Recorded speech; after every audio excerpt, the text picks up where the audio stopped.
हरियाणा में भाजपा 10 लोकसभा में से 6 लोकसभा सीटों पर अपने प्रत्याशी घोषित कर चुकी थी। वहीं आज भाजपा की 5वीं लिस्ट जारी की गई है, जिसमें बची हुई 4 लोकसभा सीटों पर भी प्रत्याशियों की घोषणा कर दी है। आपको बता दें, रोहतक से एक बार फिर भारतीय जनता पार्टी ने अरविंद शर्मा पर भरोसा जताया है और रोहतक से अरविंद शर्मा को टिकट मिली है। वहीं अगर सोनीपत की बात करें तो सोनीपत से मौजूदा सांसद रमेश कौशिक की टिकट कट चुकी है और सोनीपत से मोहनलाल बडोली को टिकट मिली है। 4 लोकसभा सीटों की अगर बात करें तो नवीन जिंदल को कुरुक्षेत्र से और हिसार से रणजीत चौटाला को टिकट दी गई है। आपको बता दें, 4 बची हुई सीटों पर भाजपा ने हरियाणा में अपने प्रत्याशियों की घोषणा कर दी है। रोहतक से डॉक्टर अरविंद शर्मा, कुरुक्षेत्र से नवीन जिंदल, हिसार से रणजीत चौटाला और सोनीपत से मोहनलाल बडोली को टिकट मिली है। इस वक्त की बड़ी जानकारी हम आपको दे रहे हैं। भाजपा ने बची हुई 4 सीटों पर भी अपने कैंडिडेट्स का ऐलान कर दिया है। मेरे जीवन का एक बहुत ही महत्वपूर्ण दिन है और मुझे बहुत गर्व है कि आज मुझे ये सौभाग्य प्राप्त हुआ है कि मैं भारतीय जनता पार्टी में जुड़कर और माननीय प्रधानमंत्री श्री नरेंद्र मोदी जी के नेतृत्व में मैं मिलजुल करके देश के प्रति मैं अपना योगदान मैं दे सकूं।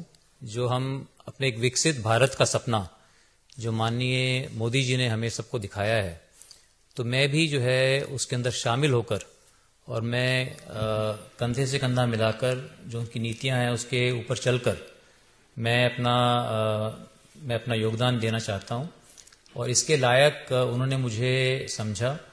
बीजेपी के नेतृत्व ने मुझे ये मौका दिया।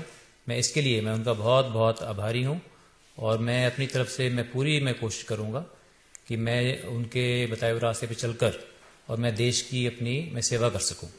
इस पार्टी में जो मुझे आदेश मिलेगा मैंने पूर्ण रूप से अपने आप को समर्पित कर दिया। मुझे जो हुक्म मिलेगा, मुझे कहेंगे चुनाव लड़ो, कहेंगे इस्तीफा दो, वो ये कहेंगे कि नहीं ये चुनाव छोड़ के वो लड़ो, और कोई चुनाव नहीं लड़ना तो भी उनका हुक्म मानूंगा।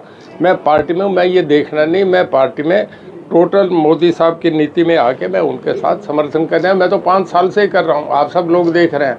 जब मैं सबकी रैलियाँ करी, सभाएं करी, तो पूरे पार्टी का हाउस में पूरी तरीके से मैं समर्पित हूँ और मुझे इतना मौका दिया माननीय मनोहर लाल जी के आशीर्वाद से। मैंने जो डिपार्टमेंट मुझे दिए मैंने बढ़िया से काम करा। चौधरी रणजीत सिंह चौटाला देखिए, कोई चीज़ सोच के ये नहीं करते कि यहाँ कुछ मिलेगा या नहीं मिलेगा।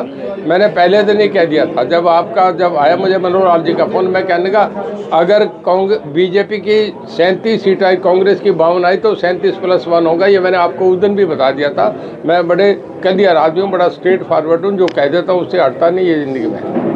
ओम प्रकाश जी मेरे बड़े भाई हैं, जो देवीलाल डिप्टी प्राइम मिनिस्टर थे, ओम प्रकाश जी चीफ मिनिस्टर थे। जब मैम का मामला आया तो मैं इस्तीफा देते 6 मिनिस्टर के साथ रिपोर्ट कर गया। उस दिन मुझे ये था, मैं बड़ा आदमी नहीं बन रहा था।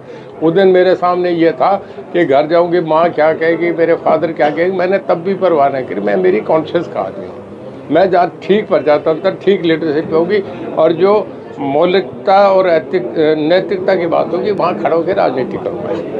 सर, हिसार एक हॉट सीट बन रही है जी, आपका नाम भी आ रहा है, सुनैना चौटाला का नाम नेलो की तरफ से अनाउंस हो चुका है, नैना सिंह चौटाला है, उनका भी जिक्र आ रहा है, तो क्या कहेंगे हिसार सीट को लेकर? देखिए, ये मामला मैंने बताया ना, चो देवीलाल बहुत बड़े डेमोक्रेट थे।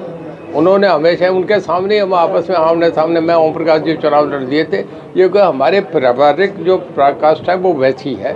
जब हमारे घर में कोई शादी हो, कोई सामाजिक संस्कार हो तो परिवार एक है। जब राजनीति हो तो खुले वोट डाल के आते हैं।